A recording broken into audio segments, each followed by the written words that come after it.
जय। भारत माता की जय। भारत माता की जय। मंच पर आसीन इस क्षेत्र के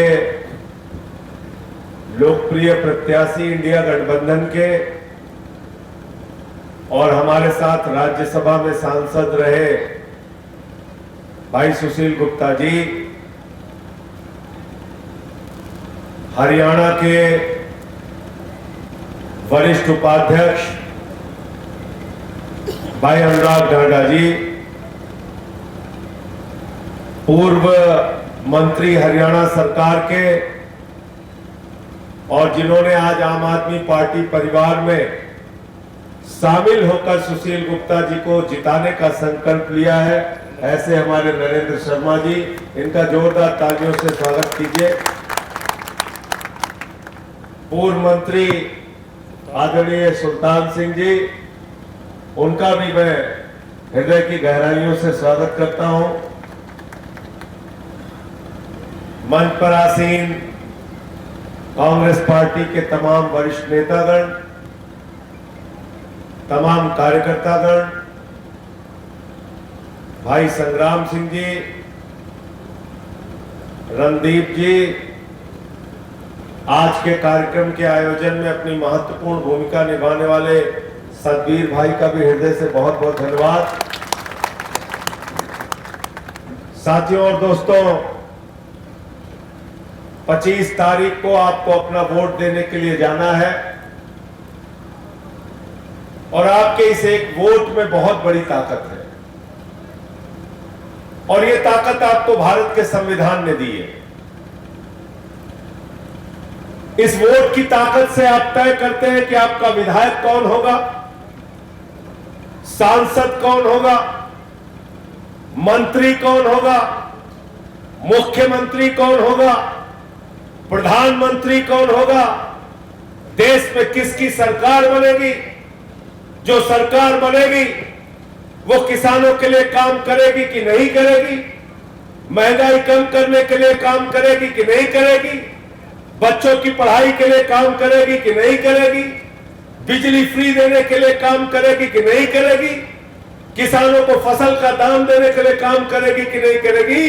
यानी आपका एक वोट हिंदुस्तान का भी भविष्य तय करता है और आपका भी भविष्य तय करता है। गलत तो नहीं कह रहा हूं, गलत तो नहीं कह रहा हूं, लेकिन 10 साल से बुरा मत मानिएगा, मेरी बात बुरी लगे तो मुझे माफ कीजिएगा। 10 साल से एक ऐसे झूठे आदमी को आपने देश का प्रधानमंत्री बना दिया जिसने एक वादा आपके साथ पूरा नहीं किया। अगर पूरा किया हो तो आप बताओ, किया है पूरा? क्या बताओ, गलत बोल रहा हो तो। एक वादा आपसे किया गया, नहीं पूरा किया। क्या बोले थे 2014 में? नौजवानों हमको वोट दे दो, 2 करोड़ नौकरी हर साल देंगे। 10 साल में 20 करोड़ नौकरी मिलनी थी नौजवानों को, मिल गई नौकरी 20 करोड़? बताओ मिल गई क्या? 1 लाख नौकरी भी मिली हो तो बताओ। जो नौकरी थी वो भी छिन गई, पेपर लीक होता। 1.5 करोड़ नौजवानों की जिंदगी पेपर लीक के जरिए बर्बाद हुई है भाजपा के राज्यों में, भाजपा की सरकारों में। 1.5 करोड़ नौजवानों की, चाहे गुजरात हो, यूपी हो, हरियाणा हो, मध्य प्रदेश हो। आज नीट का पेपर लीक हुआ है। क्या किया इन्होंने? यह हरियाणा प्रदेश वो प्रदेश है जो अपने स्वाभिमान के लिए, सम्मान के लिए, गौरव के लिए, भारत माता की रक्षा के लिए अपने प्राणों की आहुति देने के लिए भी तैयार रहता है। बताओ गलत कह रहा हूं? किसी भी गांव में चले जाइए, गांव में घुसने से पहले आपको शहीद का द्वार मिलता है। इलाके में स्मारक स्थल होते हैं जहां सेना में जिन लोगों ने अपनी कुर्बानी दी उनके नाम लिखे होते हैं। भारत की आजादी में जिन्होंने अपनी कुर्बानी दी उनके नाम लिखे होते हैं। अरे हरियाणा का जवान सुबह 4 बजे उठता है, परिश्रम करता है, दौड़ लगाता है, अपने शरीर को तैयार करता है कि जरूरत पड़ेगी तो भारत माता की रक्षा के लिए अपनी प्राणों की आहुति देकर भारत माता को बचाने का काम करेगा। और आपने क्या किया प्रधानमंत्री जी? अग्निवीर योजना। 17 साल में हमारा जवान नौकरी में जाएगा सेना में, 21 साल में रिटायर हो जाएगा, बाप नौकरी करेगा, बेटा रिटायर होकर धक्के खाएगा। यह आपकी अग्निवीर योजना। -45 डिग्री टेम्परेचर में हरियाणा के किसान का बेटा भारत माता की रक्षा के लिए सियाचिन में ड्यूटी करेगा।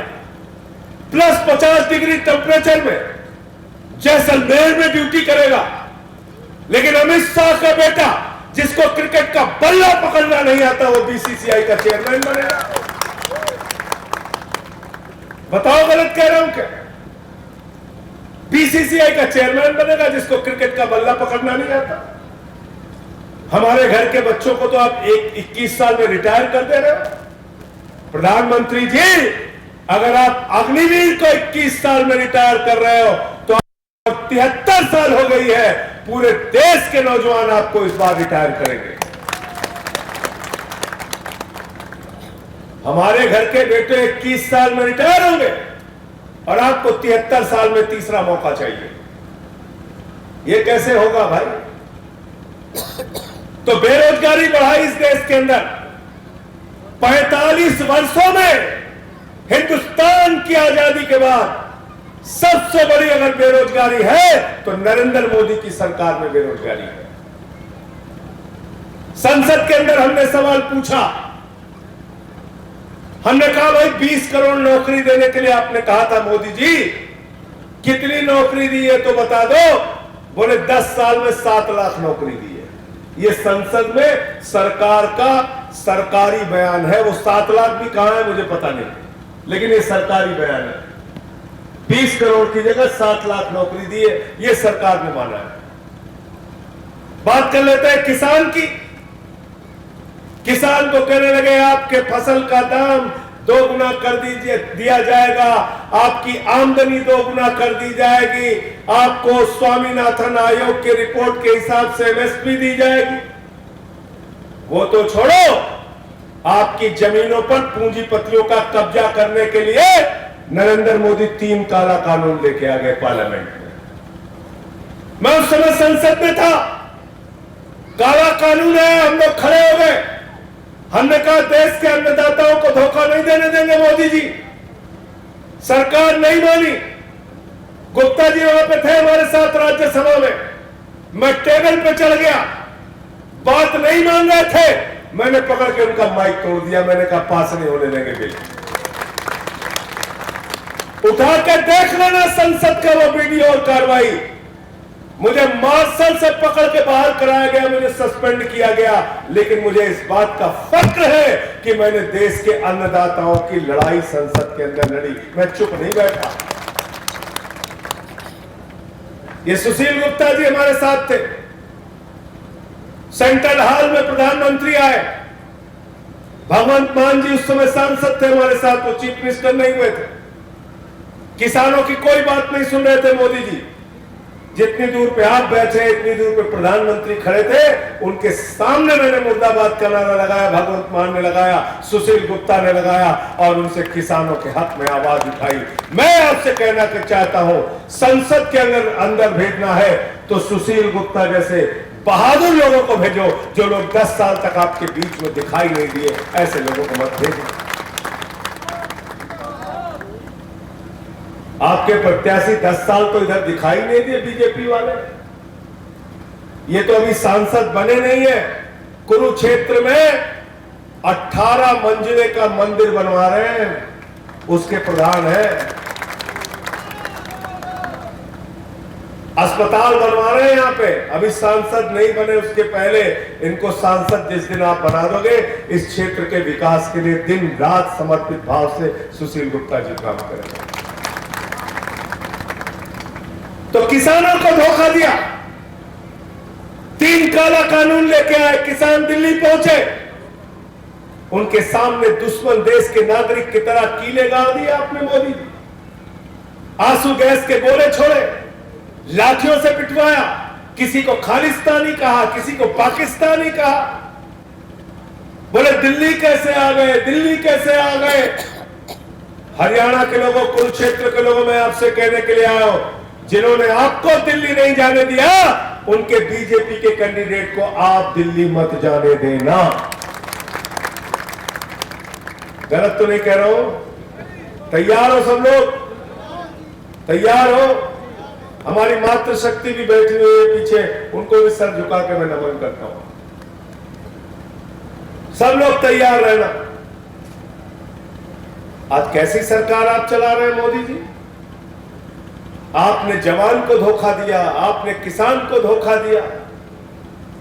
पहलवान बेटियां हरियाणा की, जो देश की गौरव, उनको घसीट घसीट के मारा गया जंतर मंतर पे। हाथरस कांड हुआ, उन्नाव कांड हुआ, अभी एक प्रज्वल रेवन्ना कर्नाटक में दरिंदा, सैकड़ों 300 से ज्यादा महिलाओं के साथ उसने बलात्कार किया। 300 से ज्यादा, किसी की उंगली काट दिया। 68 साल की महिला के साथ दरिंदगी किया, और ऐसे आदमी का प्रचार प्रधानमंत्री करने जाते हैं। कहते ये प्रज्वल रेवन्ना तो भारत का भविष्य है। आप मुझे बताइए, किस वर्ग को धोखा नहीं दिया? कहने लगे महंगाई कम करेंगे, डीजल 40 रुपए का हो जाएगा, पेट्रोल 50 रुपए का हो जाएगा। कहा था कि नहीं कहा था? बोला था कि नहीं मोदी जी ने? 2014 में क्या कहते थे मोदी जी? कहते थे भाइयों और बहनों, घर से निकलना तो घर का गैस सिलेंडर देख के निकलना। कहते थे कि नहीं कहते थे? उस समय गैस सिलेंडर का दाम था 400 रुपए, आज गैस सिलेंडर का दाम है 1200 रुपए। मैं आपसे कहने के लिए आया कुरुक्षेत्र के लोगों, इस बार जब अपना वोट देने के लिए निकलना तो गैस का सिलेंडर जरूर देख के निकलना, और वो पेट्रोल वाली मोटरसाइकिल भी देख के निकलना, वो डीजल वाला ट्यूबवेल भी देख के निकलना जिसमें 120 रुपए का पेट्रोल और 100 रुपए का डीजल आपने भरवाया है। वो सरसों के तेल का डिब्बा देख के निकलना जिसमें 250 रुपए लीटर का सरसों का तेल आपने खरीदा। वो दाल का डिब्बा भी देख के निकलना जिसमें 300 रुपए किलो की दाल आपने खरीदी। टमाटर महंगा, सब्जियां महंगा हुई इस राज्य के अंदर। महंगाई के नाम पे झूठ बोला, रोजगार के नाम पे झूठ बोला, किसान की आमदनी के नाम पे झूठ बोला, और कह रहे थे कि हवाई जहाज में भर के स्विट्जरलैंड से इतना काला धन लाएंगे, इतना काला धन लाएंगे, बैलगाड़ी पे भी लाद के लाएंगे, ट्रैक्टर पे भी लाद के लाएंगे। कहा था कि नहीं कहा था? और कितना जमा कर देंगे आपके खाते में? 15 लाख। कितना? 15 लाख। जोर से बोलिए, मुझे सुनाई नहीं पड़ रहा। 15 लाख तो पहली बार कहते थे 30 हो गए जी। सबको याद है, कोई भूखा नहीं है, कोई भूला नहीं है। कह रहे पहली बार में 15 बोले थे, अब तो 30 हो गया। सबसे ज्यादा लालू जी नाराज है। कह रहे हमारे 7 बेटी 2 बेटा, मैं और राबड़ी, सबसे ज्यादा पैसा हमारा आना था।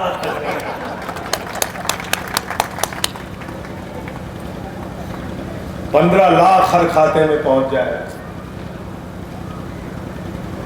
तो मोदी जी की एक ही गारंटी है। मोदी जी कहते हैं ये गारंटी है, ये गारंटी है, ये गारंटी है। मैं कहता हूं मोदी जी, आपकी एक ही गारंटी है, झूठ बोलने की गारंटी है।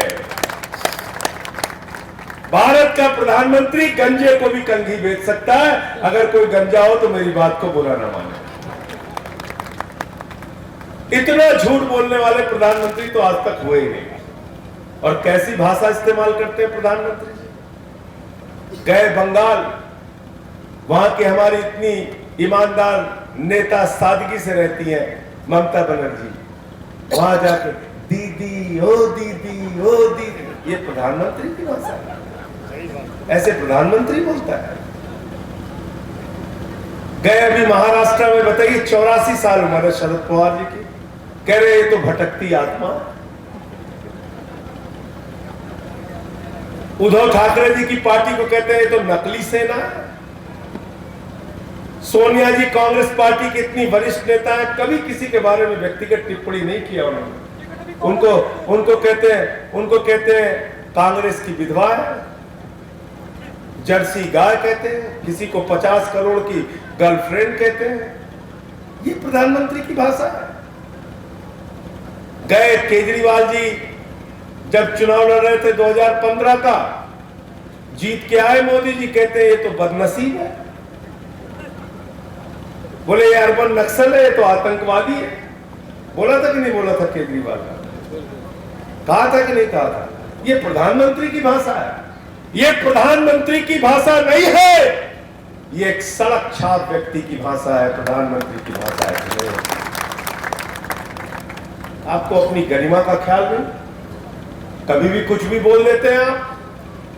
आपने अभी 2 दिन पहले हमारे प्रधानमंत्री ने कहा कि पाकिस्तान के सामने पहले भारत रोता था। आपको शर्म नहीं आई प्रधानमंत्री जी? प्रधानमंत्री जी, मैं भारत का इतिहास आपको बताता हूं, हरियाणा का इतिहास, पंजाब का इतिहास, हिमाचल का इतिहास, उत्तराखंड का इतिहास, उत्तर प्रदेश का इतिहास, राजस्थान का इतिहास, बिहार का इतिहास, महाराष्ट्र का इतिहास, तमिलनाडु का इतिहास, पूरा हिंदुस्तान का इतिहास पढ़ लेना मोदी जी। हिंदुस्तान के जवानों ने पाकिस्तान के 2 टुकड़े कर डाले। ये हमारी शहादत है, ये हमारी कुर्बानी है, ये हमारा इतिहास है। कौन रोता था पाकिस्तान के सामने? चले जाओ हरियाणा के गांव में, आपको मिल जाएंगे जिन्होंने 72 की 71 की लड़ाई लड़ी। जाइए आप हमारे जवानों की शहादत को अपमानित कर रहे हैं, कह रहे हैं पाकिस्तान के सामने हम रोते थे। आप रोते हैं मोदी जी, बगैर बुलाए आप चले गए नवाज शरीफ के बर्थडे का केक काटने के लिए। भारत के स्वाभिमान को आपने गिराया। 2014 में भारत के पहले प्रधानमंत्री है नरेंद्र मोदी, जिन्होंने पाकिस्तान के प्रधानमंत्री को अपने शपथ ग्रहण में बुलाया। भारत के स्वाभिमान को आपने गिराया। पठानकोट में हमारे जवान शहीद हुए, उनकी जांच आपने आईएसआई से कराई, पाकिस्तान की खुफिया एजेंसी से। भारत के स्वाभिमान को आपने गिराया। इसलिए आपसे राष्ट्रवाद नहीं सीखना है। इस राष्ट्र को बचाने के लिए, इस भारत माता की रक्षा के लिए, अपने संविधान के लिए हम अपने प्राणों की आहुति दे सकते हैं। ये आपके सामने पूरी जिम्मेदारी से कह रहे हैं। सबको पकड़ पकड़ के जेल में डालोगे आप? मुझे तो मोदी जी के ऊपर एक किस्सा याद आता है। एक बार एक लड़का, गुप्ता जी, एक लड़का एक बार ट्रॉफी लेके अपने घर पहुंचा। बोला पापा हम दौड़ में फर्स्ट आए, पापा हम दौड़ में फर्स्ट आए। पापा ने कहा बेटा बहुत अच्छा काम किया, फर्स्ट आ गए तुम, आओ गले लग जाओ। पापा ने उसको गले लगाया। बोला बेटा कितने लोग प्रतियोगिता में तुम्हारे साथ दौड़ रहे थे? बोले पापा हम अकेले दौड़ रहे थे, पापा हम अकेले दौड़ रहे थे। ये प्रधानमंत्री पूरे विपक्ष को खत्म करना चाहता है, सबको पकड़ कर जेल में डालना है, अकेले चुनाव लड़ना चाहते हैं। आपने झारखंड के एक आदिवासी समाज के मुख्यमंत्री हेमंत सोरेन को पकड़ के जेल में डाल दिया। इसी हरियाणा के लाल अरविंद केजरीवाल को, जो 3 बार से दिल्ली के मुख्यमंत्री थे, प्रचंड बहुमत से जीत के मुख्यमंत्री बने, उनको पकड़ के जेल में डाल दिया। मनीष सिसोदिया सिर्फ दिल्ली नहीं, पूरे दुनिया के सबसे बेहतरीन शिक्षा मंत्री में से एक है, उनको पकड़ के जेल में डाल दिया। सत्येंद्र जैन को पकड़ के जेल में डाल दिया। मुझे 6 महीने जेल में रखा, बोले झुक जाओ झुक जाओ। मैंने कहा बेईमानो, 6 महीने नहीं पूरी जिंदगी जेल में रखोगे, तुम्हारे आगे झुकना नहीं, लड़ना सीखा है।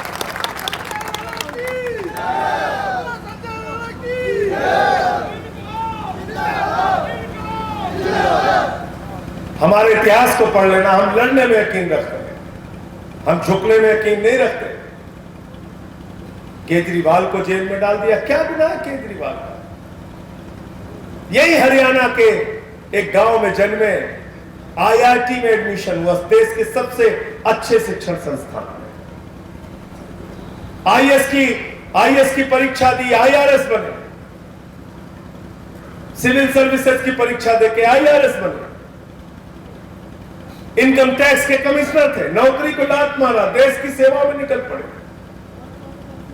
10 दिन का अनशन किया। दिल्ली के लोगों की बिजली का बिल ठीक कराने के लिए 15 दिन तक अरविंद केजरीवाल ने अनशन किया। बताओ देश में कौन सा ऐसा नेता है जो जनता के लिए इतनी बड़ी लड़ाई लड़ा। उस आदमी को पकड़ के आपने जेल में डाल दिया। 23 दिन तक उनको इंसुलिन नहीं दी गई। हमने हल्ला मचाया, तब जाकर उनको इंसुलिन मिली। जो आदमी दिल्ली के लोगों के लिए दवा का इंतजाम करता है, इतना जुर्म, इतनी जाती है आपकी। संजय रावत को पकड़ के जेल में डाल दिया, अनिल देशमुख को पकड़ के जेल में डाल दिया। पूरा विपक्ष जेल में रहेगा, आप अकेले चुनाव लड़ेंगे। प्रधानमंत्री जी, ये लोकतंत्र है, यहां जनता मालिक होती है। जनता ने आपको वहां पहुंचाया है और जनता ही आपको नीचे करके बाहर करेगी। आपने इतना अहंकार आ गया। भाजपाई गाना बजा रहे हैं गली गली में, जो राम को लाए हैं हम उनको लाएंगे। मैं तो सुन के हैरान हूं। ओ भैया रणदीप, आप राम को लाए हैं? आप राम को लाए हैं क्या? हम में से किसी की औकात है हम राम को लाएंगे? क्यों शर्मा जी, राम को कोई इंसान ला सकता है क्या? अरे सृष्टि की रचयिता और मर्यादा पुरुषोत्तम भगवान श्री राम, किसी भाजपा के नेता की औकात नहीं है कि वो राम को लाए। राम सबको लेके आए हैं, तुम राम को नहीं लाए। इतना अहंकार मत पालो मोदी। और आपको राम लेके आए हैं, आपको राम इस बार सत्ता से विदा कर देंगे। मोदी जी और भाजपा के लोगों में आपसे कहना चाहता हूं, इतना अहंकार अच्छी बात है। अब देखो पीछे से आवाज आने लगती है तो मुझे बोलना पड़ता है। कह रहे कोयला चोर को टिकट दिया। अरे भाई, वो कोयला चोर अब कोहिनूर हो गया, अब कोहिनूर बन गया इनके लिए। और जितने भ्रष्टाचारी हैं पूरे देश के, सब आज भारतीय जनता पार्टी में शामिल हो गए। वॉशिंग मशीन है मोदी वॉशिंग पाउडर, उसी से धुल देते हैं, सारे दांत चुटकियों में धुले, सब बिल्कुल ठीक। चाहे वो जनार्दन रेड्डी हो, येदियुरप्पा हो, छगन भुजबल हो, अजीत पवार हो, सबको ठीक कर दिया। क्या कहते हैं मोदी जी? 400 पार, 400। अब नारा नहीं कर रहे 400 पार। अब पता चल गया कि मामला गड़बड़ है। 400 पार, 400 पार। मुझसे पत्रकारों ने पूछा कि मोदी जी कह रहे हैं 400 पार, 400 पार। मैंने कहा वो 600 पार भी कह सकते हैं। तो कहने लगे कैसे? मैंने कहा हम भारत का चुनाव लड़ रहे हैं, वो अखंड भारत का चुनाव लड़ रहे हैं। तो बोले मतलब? मैंने कहा उनकी कुछ सीट पाकिस्तान से भी आएगी, कुछ नेपाल से आएगी, कुछ श्रीलंका से आएगी, कुछ बांग्लादेश से आएगी, जो बाकी बची रहेगी वो अफगानिस्तान से आएगी।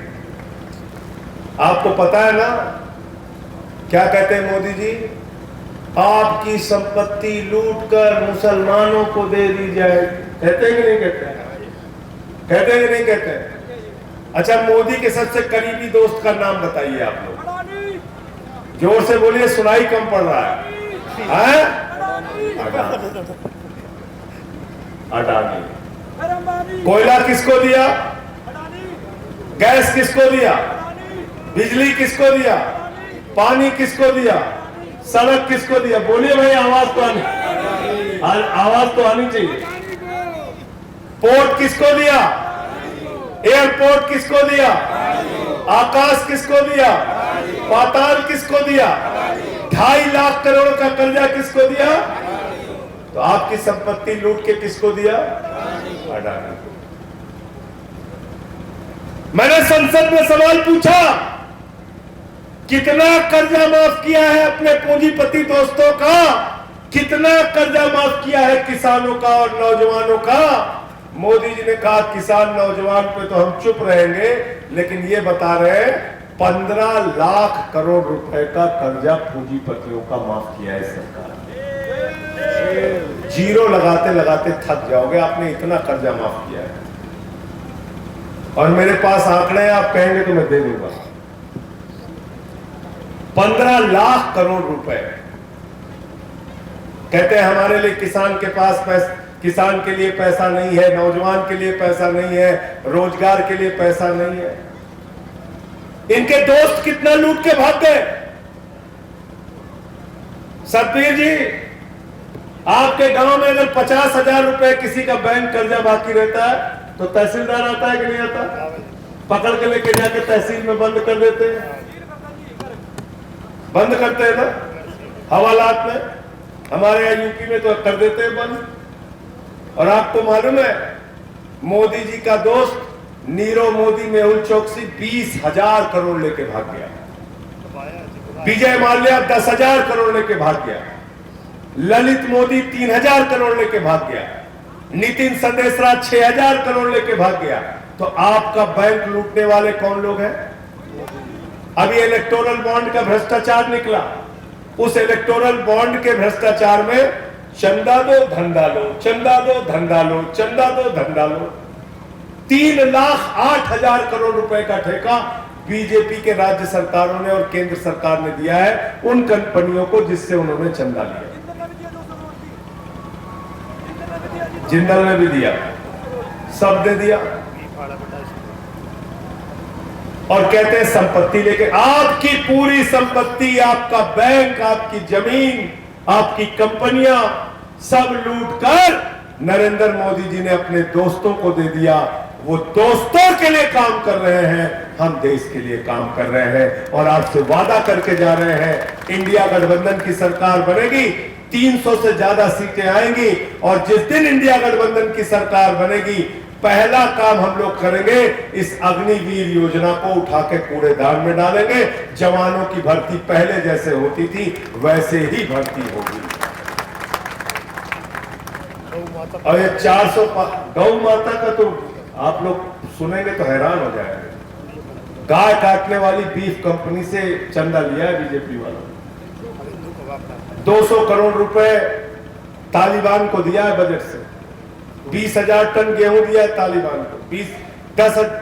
20,000 टन एक बार, 50,000 टन गेहूं एक बार दिया है। कोविडशील्ड जब आपकी जान जा रही थी, कोविडशील्ड कंपनी जो है, कोविडशील्ड की जो कंपनी है बनाने वाली, उससे चंदा लिया 52 करोड़ 50 लाख रुपए। आप बताइए, कह रहे 400 पार। मैंने कहा ये झूठा नारा है, इस पे भरोसा मत करना। गए थे मोदी जी बंगाल, वहां कहने लगे 200 पार, 200 पार, 200 पार, आई 73 सीट। गए झारखंड, कहने लगे 65 पार, 65 पार, 65 पार, आई 23 सीट। गए महाराष्ट्र, कहने लगे 150 पार, 150 पार, 150 पार, आई 105 सीट। गए कर्नाटक, कहने लगे 130 पार, 130 पार, 130 पार, आई 65 सीट। आए हरियाणा, कहने लगे 75 पार, 75 पार, 75 पार, आई 40 सीट। गए दिल्ली, कहने लगे 45 पार, 45 पार, 45 पार, आई 8 सीट। गए मिजोरम, कहने लगे 21 पार, 21 पार, 21 पार, आई 1 सीट। अब कह रहे 400 पार, 400 पार, 400 पार। जनता कह रही है तड़ी पार, तड़ी पार। तो तड़ी पार करना है ना इनको? तैयार है सब लोग? पीछे तक हाथ उठा के बताइए। और हमारी माताएं बहनें जो हैं उनके लिए एक अंतिम बात कह के अपनी बात खत्म करूंगा। मोदी जी ने क्या कहा? कांग्रेस वाले आपका मंगलसूत्र लेकर भाग जाएंगे। बोला कि नहीं बोला? बोला ना? अच्छा भैया, सोना का दाम कितना था 2014 में? 24,000 रुपए तोला। अभी कितना है सोने का दाम? 75,000 रुपए तोला। तो मंगलसूत्र की चोरी किसने किया? किसने किया? किसने ने? किसने किया? तो अगर ये आए मंगलसूत्र चोर तो इनको बेलन लेके दौड़ा लेना। सब लोग बोलना तुम्ही ने हमारा मंगलसूत्र चोरी किया। 3 गुना ज्यादा सोने का दाम बढ़ा दिया। इसलिए ये झूठे लोग हैं। इस देश को बचाइए, संविधान को बचाइए, वरना किम जोंग का मॉडल यहाँ आ जाएगा, यहाँ पर पुतिन का मॉडल आ जाएगा। इसलिए देश का संविधान बचाने के लिए और अपना वोट बचाने के लिए इस बार वोट कीजिए। भाई सुशील गुप्ता जी को वोट कीजिए। इनका चुनाव निशान क्या है? झाड़ू बहुत काम की चीज होती है। घर की सफाई करनी हो तो क्या चाहिए? गांव की सफाई करनी हो तो क्या चाहिए? हरियाणा की सफाई करनी हो तो क्या चाहिए? देश की सफाई करनी हो तो क्या चाहिए? किसी के दिमाग का भूत उतारना हो तो क्या चाहिए? क्या चाहिए? देखिए ना, गांव में किसी को भूत सवार हो जाता है, 4 लोग पकड़ के लेके जाते हैं, ओझा उसको मार झाड़ू मार झाड़ू मार झाड़ू, उसका भूत उतार देता है। तो सत्ता का भूत जो बीजेपी के दिमाग पर सवार है, उसको उतारने के लिए आप लोग झाड़ू पर बटन दबाइए। बहुत बहुत शुक्रिया, बहुत बहुत धन्यवाद। चाय के लिए चौपाल में इंतजाम किया गया सभी के लिए, ग्राम वासियों के लिए और जो अतिथिगण आए सभी के लिए।